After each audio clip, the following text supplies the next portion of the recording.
কতগুলি কথা রয়েছে ইসলাম বিরোধী কথা আমাদের সমাজে, সেগুলি থেকে বাঁচতে হবে। যেমন আমাদের সমাজে বলে আল্লাহর বিনা হুকুমে গাছের পাতাও নড়ে না। কথাটি ঠিক না ভুল? আপনারা জবাব দেবেন। আল্লাহর বিনা হুকুমে গাছের, কথাটা ভালো করে শুনুন, আল্লাহর কি বলেছি আমি? বিনা হুকুমে। আল্লাহর বিনা হুকুমে মানে বিনা আদেশে, হুকুম মানে আদেশ। তাহলে আল্লাহর বিনা আদেশে গাছের পাতা নড়ে না, কথাটা ঠিক না ভুল? ভুল। কারণ যদি এটা ঠিক হয় তাহলে বেনামাজি নামাজ পড়ে না, তো আল্লাহ কি আদেশ করেছে বেনামাজি হইতে? খুনি খুন করেছে, হ্যাঁ, মারামারি কাটাকাটি করছে এই রাজনৈতিক দলগুলি, হ্যাঁ, এই আর্মিরা যে খুনাখুনি করলো, তো এটা কি আল্লাহর আদেশে? আল্লাহর বিনা হুকুমে গাছের পাতা নড়ে না। তাহলে আল্লাহ কি হুকুম হয়েছে তোমরা এগুলো করো? না, হুকুম হয়নি। এরা আল্লাহর হুকুমের বিরুদ্ধে আচরণ করেছে। বরং আল্লাহ পাক হুকুম করেছেন ওয়ালা তাকতুলু আনফুসাকুম, তোমরা একে অপরকে খুন করবে না, হত্যা করবে না। ওয়ালা তাকতুলুন নাফসাল্লাতী হারামাল্লাহ ইল্লা বিল হক, আল্লাহ পাক যে আত্মাকে, যেই ব্যক্তিকে হত্যা করা হারাম করেছেন কখনো হত্যা করবে না। তাহলে আল্লাহর হুকুম তো আছে, হত্যা করবে না, এরা হত্যা করেছে। আল্লাহর হুকুম আছে আকিমুস সালাহ, নামাজ কায়েম করে, এরা বেনামাজি নামাজ পড়ে না। তাহলে আল্লাহর বিনা হুকুমে গাছের পাতা নড়ে না, এই কথাটি কোরআন বিরোধী, সহি আকীদা বিরোধী, ইসলাম বিরোধী, কুফরি কথা। তার মানে আল্লাহর উপর দোষ চাপিয়ে, আল্লাহ তুমি তো হুকুম করেছো জিনা করার, তাই না? যদি বলেন আল্লাহর বিনা হুকুমে গাছের পাতা নড়ে না, কি একটা জিনা করেছে, বলছে আল্লাহ তো, আমরা তো শুনেছি হ্যাঁ যে আল্লাহর বিনা হুকুমে গাছের পাতা নড়ে না, তো আমার জিনা করে, তাহলে আল্লাহর হুকুমে হয়েছে। আল্লাহর হুকুমে হয়েছে নাকি? আল্লাহ তো বলছে ওয়ালা তাকরাবুজ জিনা, জিনার কাছেও যেও না, কাছেও যেও না, তো কোথায় আল্লাহর হুকুম হইল? এটা কথা বল। আচ্ছা, তারপর আরেকটি হচ্ছে ইচ্ছা। এটা হুকুমটা হইলো, এর হুকুম জানলেন আপনি, হুকুমের হুকুম জানলেন। এখন ইচ্ছার হুকুম জানেন। আল্লাহর বিনা ইচ্ছাই গাছের পাতা নড়ে না, কথাটা ঠিক না ভুল? ঠিক, মাশাআল্লাহ। কিছু লোক চিন্তা করছেন কি বলবো না বলবো, কিছু লোক জবাব দিয়েছেন যাদের জানা আছে। আল্লাহর বিনা ইচ্ছাই গাছের পাতা নড়ে না, কথা ঠিক। তাহলে দুনিয়াতে শুধু ভালো কাজ হচ্ছে না মন্দ কাজও হচ্ছে? মন্দ কাজও হচ্ছে, মন্দ কাজও হচ্ছে, ভালো কাজও হচ্ছে। তাহলে দুনিয়াতে ভালো কাজ হচ্ছে আল্লাহর ইচ্ছাতে, আল্লাহর হুকুমে নয়, আল্লাহর ইচ্ছাতে। আল্লাহর হুকুম অবশ্য ভালো কাজের আছে। তো ভালো কাজের ক্ষেত্রে এই কথা বলা যাবে যে ভালো কাজের ক্ষেত্রে আল্লাহর হুকুম আদেশও আছে এবং আল্লাহর ইচ্ছাও আছে। আর মন্দ কাজের ক্ষেত্রে হ্যাঁ আল্লাহর হুকুম নাই, মন্দ কাজের আল্লাহ হুকুম করেননি, আদেশ করেননি, তবে আল্লাহ পাকের ইচ্ছা আছে না নেই এটা প্রশ্ন। মন্দ কাজের আল্লাহর ইচ্ছা আছে না নেই? আছে, এটা জবাব দিতে হবে, কারণ এটা তাকদীরের বিষয়। কারণ তাকদীরের ক্ষেত্রে একটি স্তর, চারটি স্তর বলেছি তাকদীরের, আবার এই বক্তব্যটা শুনবেন। একটি স্তর হচ্ছে যে আল্লাহর ইচ্ছা, মাশিয়াত, ইরাদা। আরবিতে শাআ মানে চাওয়া আর আরাদা মানে ইচ্ছা করা। আল্লাহ পাকের ইরাদার কথা আর শাআ চাওয়ার কথা, ওমা তাশাউনা ইল্লা আইয়াশা আল্লাহ, আমপারাতে রয়েছে একটি সূরায়। তোমরা চাইতে পারো না যদি আল্লাহ পাক না চান। তাহলে কি বোঝা গেল? যে তোমাদের চাওয়া কার চাওয়ার আন্ডারে? আল্লাহ পাকের চাওয়ার আন্ডারে। আল্লাহ পাক যা চেয়েছেন তাই হবে। তাহলে আল্লাহ পাক ভালো চান, মন্দ চান। কেন এই কথা আমাদের বিশ্বাস করতে হবে যে আল্লাহ মন্দ চান? কারণ যদি বলেন, এখন শুনে ভালো করে, যে না আল্লাহ মন্দটা চান না, দুনিয়াতে শুধু ভালো চান, তাহলে আল্লাহ পাক রব্বুল আলামিন মন্দ চান না, মানে মন্দ হইতে দিতে চান না, হচ্ছে কি করে? তার গায়ের জোরে হয়ে যাচ্ছে। ভালো করে সূক্ষ্ম কথা, কারণ তাকদীর হচ্ছে সূক্ষ্ম বিষয়, বুঝতে হবে। যদি বলেন যে না আল্লাহ মন্দ চান না, তাহলে পৃথিবীতে মন্দ কাজ হচ্ছে না? হচ্ছে না? খুন হচ্ছে। আল্লাহ চান না, তাহলে আল্লাহর চাওয়ার বিরুদ্ধে হয়ে যাচ্ছে। হ্যাঁ, আল্লাহর ইচ্ছার বিরুদ্ধে হয়ে যাচ্ছে। ইচ্ছার বিরুদ্ধে যদি কোনো কাজ হয়, যার ইচ্ছার বিরুদ্ধে কাজ হয়ে যাচ্ছে অথচ তিনি চান না, তাহলে তিনি অপারগ কিনা বলেন? আপনাকে আপনার পরিবারের দিচ্ছি একটা উদাহরণ দিচ্ছি। আপনার ইচ্ছা যে আপনার স্ত্রী পর্দা করুক আর আপনার ছেলে নামাজ পড়ুক, সাবালক হয়েছে, যদিও ইংলিশ মিডিয়াম পড়াশোনা করে, কিন্তু আপনি একজন মুসলিম নামাজি মানুষ। আপনার স্ত্রী পর্দা করুক, বোরকা পড়ুক, আর 5 ওয়াক্ত ঠিকভাবে নামাজ পড়ুক ওয়াক্ত মোতাবেক, আর আপনার ছেলেরা নামাজি হোক। আর ফিল্ম টিলিম যাতে আপনার বাড়িতে না দেখে। টিভি যদি দিয়েও থাকেন, বলেছেন যে শুধু খবরটা শুনবে, অনেকে আছেন এরকম, টিভি দিয়েছেন, কিন্তু আপনার ইচ্ছার বিরুদ্ধে হচ্ছে। আপনার স্ত্রী পর্দা করে না ঠিকভাবে, পর্দা করলে চেহারা খুলে যায়, আধা পর্দা। আপনার ছেলে নামাজ পড়ে না ঠিকভাবে, মাঝে মাঝে পড়ে, মাঝে মাঝে ছেড়ে দেয়। তারপরে বলেছেন যে খবরদার ইন্টারনেট খুলবে না, হয়তো ইন্টারনেট আছে ইন্টারনেট খুলবে না তোমরা, আর খুললেও খুব জরুরি যেটা সেটা, কিন্তু না, ও ইন্টারনেটের অবৈধ সাইটে ঢুকে। তা আপনার ইচ্ছার বিরুদ্ধে হচ্ছে না হচ্ছে না? আপনি উপদেশ দিচ্ছেন, স্ত্রীকে টেলিফোন করছেন খবরদার পর্দা করবে, ছেলে মেয়েকে উপদেশ দিচ্ছেন নামাজ পড়বে, ইন্টারনেট খারাপ দিকে যাবে না কারণ চরিত্র নষ্ট হয়ে যাবে, তারপরে শোনে না। তাহলে আপনি এখানে পারক না অপারক? অপারক।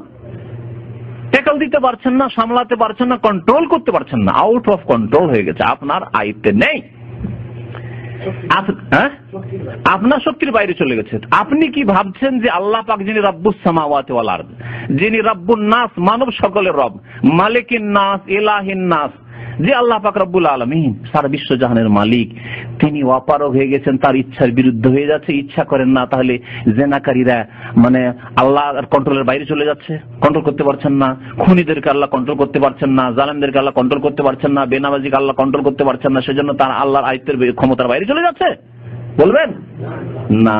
তাহলে আল্লাহর ইচ্ছা আছে, এই জন্য আল্লাহ পাক বলেছেন ওয়ালাউ শাআ লাহাদাকুম আজমাইন, আল্লাহ যদি চাইতেন বাধ্য করতে তাহলে প্রত্যেককে হিদায়াত দিয়েছেন, কিন্তু বাধ্য করে হিদায়াত করলে কোন যুক্তি থাকবে না, তাহলে জান্নাত জাহান্নামের কি ফয়সালা? বাধ্য হচ্ছে, পাথরের মতো হয়ে যেত।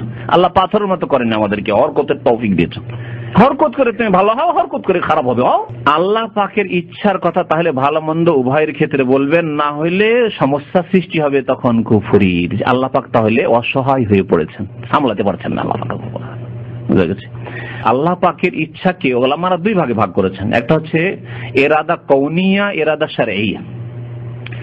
হ্যাঁ, ইরাদা কওনিয়া হচ্ছে আল্লাহর সৃষ্টিগত ইচ্ছা, আল্লাহর সৃষ্টিগত ইচ্ছা, আর একটা হচ্ছে ইরাদা শারঈয়া, মানে আল্লাহর ধর্মীয় ইচ্ছা, শরীয়তগত ইচ্ছা। দুটোর সংজ্ঞা যখন বুঝে নেবেন তখন বুঝতে খুব সহজ হবে। আল্লাহ পাকের সৃষ্টিগত ইচ্ছা হচ্ছে যে দুনিয়ায় ভালো হোক মন্দ হোক, তাহলে তো বিচার হবে, তাহলে তো ভালো লোককে জান্নাত দেবো আর খারাপদেরকে আমি কি দেবো? জাহান্নামে দেবো, শাস্তি দেবো। না হলে কি যুক্তিতে এক দলকে জান্নাত দিয়ে দেবো আর এক দলকে জাহান্নামে দিয়ে দেবো? অথচ দুই দলই ভালো, অথচ দুই দলই খারাপ, ঠিক না? সবাই খারাপ হইলে একই রকম বিচার হওয়া উচিত, সবাই ভালো হইলে একই রকম হবে। তো আল্লাহ পাকের সৃষ্টিগত ইরাদা কওনিয়া, সৃষ্টিগত ইচ্ছা হচ্ছে পৃথিবীতে ভালো মন্দ দুটোই থাকা। আর শরীয়তি ইরাদা যেটা বলা হচ্ছে ইরাদা শারঈয়া, মানে আল্লাহর শরীয়তগত ইচ্ছা হচ্ছে যা শরীয়তের বিধানে আল্লাহ দিয়েছেন, তা হচ্ছে ভালো কাজের ইচ্ছা। আল্লাহ পাক আমার থেকে, আপনার থেকে, বান্দার থেকে ভালো কাজের ইচ্ছা করেছেন যে বান্দা তোমরা ভালো কাজ করে আমার কাছে আসো। জি, তো এইভাবে যখন বুঝবেন আল্লাহর ইচ্ছার বিষয়টিকে, তখন বুঝতে পারবেন আল্লাহ পাক মেহনত করতে বলেছেন, আর আল্লাহ পাক মানুষের প্রকৃতি স্বভাব সম্পর্কেও জানেন। সুতরাং যে আয়াতে বলেছেন যে আমি চাইলে তাদেরকে এক করে দিতাম, কিন্তু তারা সবসময় ইখতিলাফ করতে থাকে, ওয়ালা ইয়াজালুনা মুখতালিফিন, আল্লাহ বলছেন মানব জাতির স্বভাব হচ্ছে সবসময় তারা মতনৈক্য করতে থাকবে। ইল্লা মান রাহিমা রাব্বুক, তবে যাদের উপর স্পেশাল আল্লাহর অনুগ্রহ রহমত হবে, আল্লাহর রহমত হইলে হেদায়েত হয়ে কোরআন সুন্নাহর পথে আসবে, এই পথের উপর এক হইতে পারে, আর না হইলে ইখতিলাফ মতানৈক্য করতে থাকবে। তাহলে মানুষের স্বভাব সৃষ্টিকর্তা জানেন, যাকে সৃষ্টি করেছি তার স্বভাব সম্পর্কে আল্লাহ পাক ভালো জানেন। আল্লাহ সৃষ্টি করেছেন, আল্লাহ পাক ভালো জানেন। সুতরাং আল্লাহ পাক মানুষের স্বভাব সম্পর্কে বলেছেন যে মানুষ সবসময় ইখতিলাফ করতে থাকে, মতানৈক্য হইতে থাকবে। আল্লাহ পাক যদি বাধ্য করে, ওই বাধ্য করার কথা একটু আগে যেমন বললাম, বাধ্য করে যদি করতেন যে জবরদস্তি, তাহলে আল্লাহর ক্ষমতা, আল্লাহর ক্ষমতার বাইরে নয়। আল্লাহ যদি বল প্রয়োগ করে এক করতেন, ত্যাগ করে দিতে পারতেন। আল্লাহ পাক বিগত জামানায় ওই বনি ইসরায়েলদের যুগে তুর পাহাড়কে উঠিয়ে তাদের মাথার উপরে নিয়ে চলে আসলেন, কখন যখন বদমাইশি করা শুরু করলো, যেমন তাওরাত নিয়ে আসা বলছে, তাওরাতের বিধিবিধান খুব মুশকিল, আমরা পারবো না। অথচ তার আগে তারা চেয়েছিল, আল্লাহ কি করলেন? মানো না হলে দিলাম পাহাড় বর্ষা একবারে। তো ওইরকম যদি ফাসেক কাফেরদের উপর ওইরকম আযাব চলে আসে, তো সব দৌড় দিবে না মসজিদের দিকে? দৌড় দিবে না? দেখেন একবার কোন একটা দেশে যদি এরকম আযাব চলে আসে বেনামাজিদের ওপর, আর বেছে বেছে বেনামাজির বাড়ির ওপর দেখছে, বেনামাজির বাড়ির ওপর পাথর বর্ষণ হচ্ছে আকাশ থেকে, আর নামাজির বাড়ি মাশাআল্লাহ একবার নিরাপদ। আল্লাহ পাক দেখাবেন না এরকম, কারণ আল্লাহ পাক এইরকম করে মানুষকে হেদায়েত করতে চান না। কিন্তু যদি আল্লাহ দেখান, তাহলে বেনামাজি থাকবে না? চিৎকার করে দৌড় দিও মসজিদের দিকে, নামাজির আগে বেনামাজি দৌড় দিবে আগে, ঠিক না? তো আল্লাহ পাক জবরদস্তি এক করতে চাননি। মানুষের স্বভাব কি? মানুষের স্বভাবে আছে পৃথক পৃথক হওয়া, মতানৈক্য করা। আপনি একটা যুক্তি পেশ করছেন, আরেকটা যুক্তি পেশ করবে। আপনি কোরআন সুন্নাহর এই রাস্তাকে মনে করছেন এটা ঠিক, আরেকজন বলছেন না না না এটা ঠিক। এইরকম করতে থাকবে। আল্লাহ পাক জবরদস্তি এক করবেন না। তবে আল্লাহ পাকের আদেশ যে তোমরা চেষ্টা করতে থাকো এক করার। পাঁচ ভাই আপনারা আছেন, কোন সময় একমত হবে না, কিছু মত পার্থক্য থাকবে, মতানৈক্য থাকবে, কিন্তু আমরা কি চেষ্টা করি না? বাবা মা চেষ্টা করে না যে 5টা ছেলেকে নিয়ে জোড়া তালি দিয়ে কোন রকম বুঝিয়ে বাজিয়ে নিয়ে চলার চেষ্টা করছি তোমরা চেষ্টা। আল্লাহ পাক এই মেহনত করতে বলেছেন যে তোমরা কোরআন সুন্নাহর দিকে ডাকতে থাকো, এর উপর একত্ব আসতে পারে, মুসলিম উম্মাহ একমত হতে পারে, ঐক্য সৃষ্টি হতে পারে, চেষ্টা করতে থাকো।